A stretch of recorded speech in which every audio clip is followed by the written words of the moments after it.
everyone, welcome to my channel English Plus. In this video we will learn about the parts of a shoe or we can say shoes anatomy. बहुत से लोगों को shoes के parts के बारे में नहीं पता, तो आज की वीडियो में हम वही सीखेंगे, तो वीडियो को लास्ट तक जरूर देखना। और अगर आपने मेरे चैनल English Plus को, जिस पे मैं सिखाती हूँ एडवांस्ड एंड न्यू वोकैबुलरी, उसको आपने अभी तक सब्सक्राइब नहीं किया तो सब्सक्राइब कर देना और बेल आइकन को प्रेस करना मत भूलना। So without further delay let's start our video.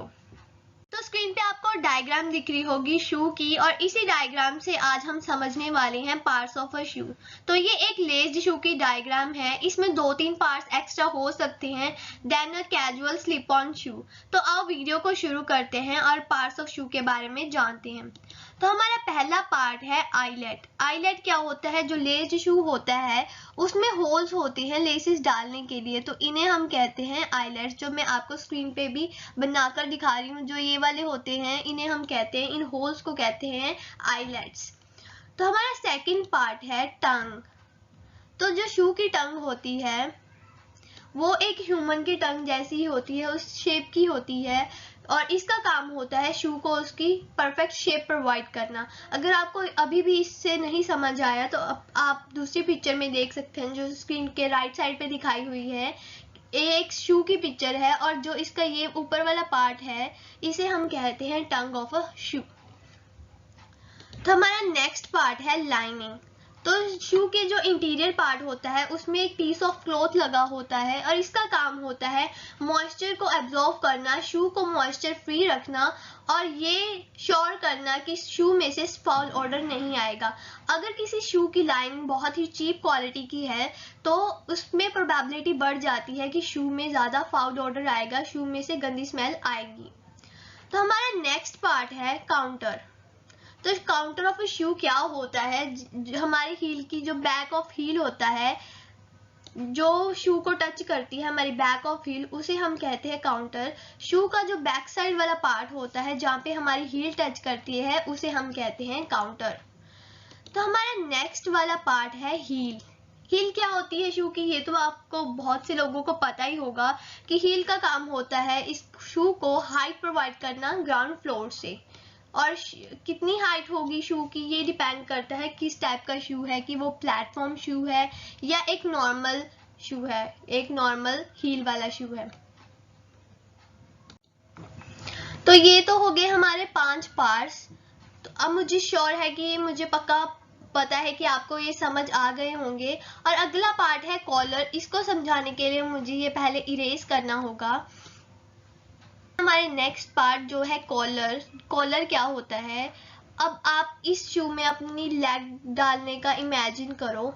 अगर आप शू को ऊपर से देखोगे तो जो ये साइड ऑफ शू है, जो ये ऊपर वाला पार्ट है जो हमारे लेग को टच कर रहा है, उसे हम कहते हैं कॉलर ऑफ द शू। जैसे हमारे शर्ट का कॉलर होता है जो हमारी नेक के अराउंड होता है, वैसे ही कॉलर ऑफ द शू क्या होता है? जो हमारी लेग के अराउंड पार्ट होता है उसे हम कहते हैं कॉलर ऑफ अ शू। तो हमारा नेक्स्ट वाला पार्ट है क्वार्टर। क्वार्टर और वैम्प ये हम समझेंगे बाद में, पहले हम कर लेते हैं अपर। अब शू का अपर पार्ट क्या होता है? अपर और डाउन तो आपने बहुत बार सुना ही होगा, अपर एंड डाउन वाला पार्ट। तो शू का अपर होता है कि जो आउटसोल को छोड़ के जो शू का ऊपर वाला पार्ट है, the main part of the shoe, उसे हम कहते हैं अपर ऑफ अ शू। तो जो शू का अपर पार्ट होता है उसे हम क्या कहते हैं? अपर ऑफ द शू। तो हम बढ़ते हैं हमारे नेक्स्ट पार्ट की तरफ। हमारे 7 पार्ट्स तो हो चुके हैं ऑलरेडी, तो अब हम बढ़ते हैं हमारे नेक्स्ट पार्ट की तरफ। तो हमारा नेक्स्ट पार्ट है आउटसोल। अब आउटसोल क्या होती है? जो अपर शू को छोड़ के जो नीचे वाला हिस्सा होता है, जो नीचे वाली सोल होती है शू की, उसे हम कहते हैं आउटसोल। शू की इनसोल भी होती है, जो इनसाइड वाला पार्ट होता है शू का, जो बहुत सॉफ्ट मटेरियल स्पंजी होता है, उसे हम कहते हैं इनसोल। और आउटर सोल होगी जो नीचे शू के अपर वाले पार्ट को छोड़ के जो नीचे रबर या किसी और मटेरियल का हार्ड वाला मटेरियल होता है, उसे हम कहते हैं आउटसोल। तो अगला पार्ट है हमारा वेल्ट। अब वेल्ट क्या होती है शू की? वेल्ट का काम बहुत इंपॉर्टेंट होता है एक शू में। इसका पार्ट होता है कि इसने अपर शू को और आउटसोल को जोड़ के रखना है। अब बेल्ट नहीं होगी तो अपर और आउटसोल जुड़ेगा नहीं। और बेल्ट एक पीस ऑफ लेदर होता है, एक लेदर का पीस होता है, इसका काम होता है आउटसोल और अपर पार्ट को जोड़ के रखना। तो बढ़ते हैं हमारे अगले पार्ट की तरफ। हमारा नेक्स्ट पार्ट है टो बॉक्स। अब टो बॉक्स क्या होता है, आप इमेजिन करो अभी कि आपने यहाँ पे अपना फीट डाला हुआ है और यहाँ पे आपके टोज शुरू हो रहे हैं। तो जहाँ से आपके टोज शुरू हो रहे हैं उससे लेकर फ्रंट वाले पार्ट तक हम क्या कहते हैं इस पार्ट को, it's the toe box of the shoe. तो हमारे ये पार्ट्स हो गए हैं, ऑलमोस्ट पार्ट्स हमने समझ लिए हैं। हमारा बचता है क्वार्टर एंड वैम्प जो मेन होते हैं एक शू में। तो इसको हम पहले इन पार्ट्स को इरेज कर लेते हैं, इसको हम अच्छी तरह से समझेंगे।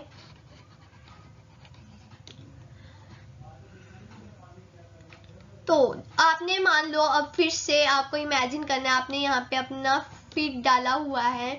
तो जहाँ से ये आपका आगे वाला फीट शुरू होता है वहां से लेकर फ्रंट ऑफ द शू तक जो ये पार्ट होता है इसे हम कहते हैं वैम्प। ये क्या होता है, वैम्प। और जो पीछे वाला पार्ट बच गया, ये वाला पार्ट, इसे हम कहते हैं क्वार्टर। कहाँ तक, जो काउंटर तक पार्ट होता है, हम कह सकते हैं टंग से लेकर काउंटर तक पार्ट होता है, उसे हम कहते हैं क्वार्टर। और जो आईलेट्स से शुरू होकर फ्रंट टो बॉक्स तक जाता है उसे हम कहते हैं वैम्प। तो इसी के साथ हमारे पार्ट्स ऑफ शू हमने समझ लिए हैं।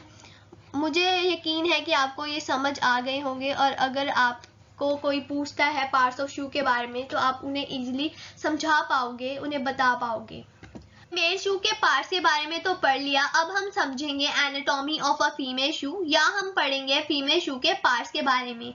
वैसे बहुत से पार्ट्स सिमिलर हैं एक मेल शू के जैसे, बस डिफरेंस कहाँ पर क्रिएट होता है, हील से ही डिफरेंस क्रिएट होगा जो हम आगे समझेंगे वीडियो में। बहुत से फीमेल शूज होते हैं जो फ्लैट हील वाले होते हैं, या उनका लुक मेल शू के लुक जैसा होता है, जैसे ऑक्सफोर्ड शूज हो गए। मैंने फीमेल शूज के टाइप्स के बारे में एक वीडियो भी बना रखी है जो आप देख सकते हैं मेरे चैनल इंग्लिश प्लस पे, या मैंने इसका लिंक भी प्रोवाइड कर दिया है डिस्क्रिप्शन में, वहां पर जाके आप मेरी वीडियो देख सकते हैं। तो अब हम पहले रिवाइज करेंगे जो पार्ट सिमिलर है मेल शू के जैसे, और बाद में हम सीखेंगे न्यू पार्ट्स को। तो शुरू करते हैं। हमने पहला पार्ट पढ़ा था वैम्प। वैम्प क्या पढ़ा था हमने मेल शू में, कि जो फ्रंट पार्ट होता है शू का उसे हम कहते हैं वैम्प। और जो टो बॉक्स था, टो बॉक्स वैम्प का पार्ट होता है। अगर हम यहाँ से अपना फीट डालें तो अगर हमारे टोज यहाँ से शुरू हो रहे हैं तो यहाँ से लेकर जो हमारे शू का एज होता है वहां तक के पार्ट को हम कहेंगे टो बॉक्स। हमने मेल शू में आउटसोल भी पढ़ा था। आउटसोल क्या होती है, जो सोल आउटर पार्ट में प्रेजेंट होती है। ये हार्ड मटेरियल से बनी होती है, चाहे वो रबर हो चाहे एनी अदर, ये बहुत हार्ड होती है और इसका काम होता है हमारे फीट को प्रोटेक्शन प्रोवाइड करना, आउटर सराउंडिंग से, ग्राउंड से प्रोटेक्शन प्रोवाइड करना। हमने एक और पार्ट पढ़ा था काउंटर। काउंटर क्या होता है, जो बैक पार्ट होता है शू का, जहां से हमारी बैक ऑफ हील टच करती है शू को, उसे हम कहते हैं काउंटर। अगला पार्ट हमने पढ़ा था इनसोल। इनसोल क्या होती है, जैसे आउटसोल होती है जो आउट प्रेजेंट होती है शू के, इनसोल होती है जो इंटीरियर में प्रेजेंट होती है। सोल जो हमारे फीट का नीचे वाला पार्ट होता है जिसे हम कहते हैं हमारे पैर का तला, जिसको टच करता है शू को, उसे हम कहते हैं इनसोल। हमने मेल शू में पढ़ा था कॉलर। अगर आपको याद हो कॉलर क्या होता है, अगर हम जाएं हमारे मेल शू में, हम रिवाइंड करें तो वहां पे जब हम फीट डालते हैं उसके ऊपर वाला पार्ट होता है जो हमारे लेग को सराउंड करता है, उसे हम कहते हैं कॉलर। बस यहाँ पे डिफरेंस क्या होगा, हम उसे कॉलर नहीं, हम उसे कहेंगे टॉप लाइन, क्योंकि यहाँ पे हाइट का डिफरेंस आ गया। और कॉलर की शेप मेनली सर्कुलर या ओवल शेप होती है, जैसे हमारे शर्ट की शेप होती है। तो वहाँ हाँ कॉलर था और यहाँ पे है टॉप लाइन, इसको याद रखना है। तो अब हमने ये पार्ट्स तो समझ लिए, अब हम आएंगे हील पे, जो मेन डिफरेंस क्रिएट करता है एक फीमेल शू में। तो ये रही हमारी हील। हील के पार्ट्स होते हैं पिच, टॉप पीस और हील ब्रेस्ट। टॉप पीस क्या होता है, जो हील का नीचे वाला पार्ट होता है, जो एज होता है हील का, जो टच करता है ग्राउंड को, उसे हम कहते हैं टॉप पीस। फिर आगे आता है हमारा हील ब्रेस्ट। हील ब्रेस्ट क्या होता है? जो ये वाला पार्ट है जो टच करेगा हमारे इंसोल को, और हील का जो पार्ट होगा जो इसको स्ट्रेंथ प्रोवाइड, जो टच करेगा हील से और इस पार्ट से, उसे हम कहते हैं हील ब्रेस्ट। तो हमारा नेक्स्ट पार्ट है पिच। पिच क्या होती है शू की?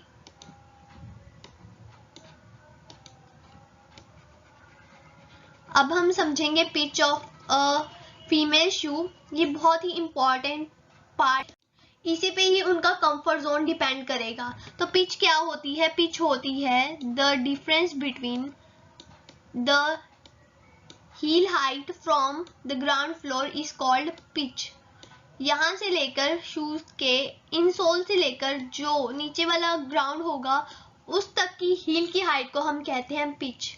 और पिच जितनी हाई होगी उतना ही हमारा कंफर्टेबल लेवल लो जाएगा। बस उसको ओवरकम हम कैसे कर सकते हैं? एक प्लेटफॉर्म हील लेके।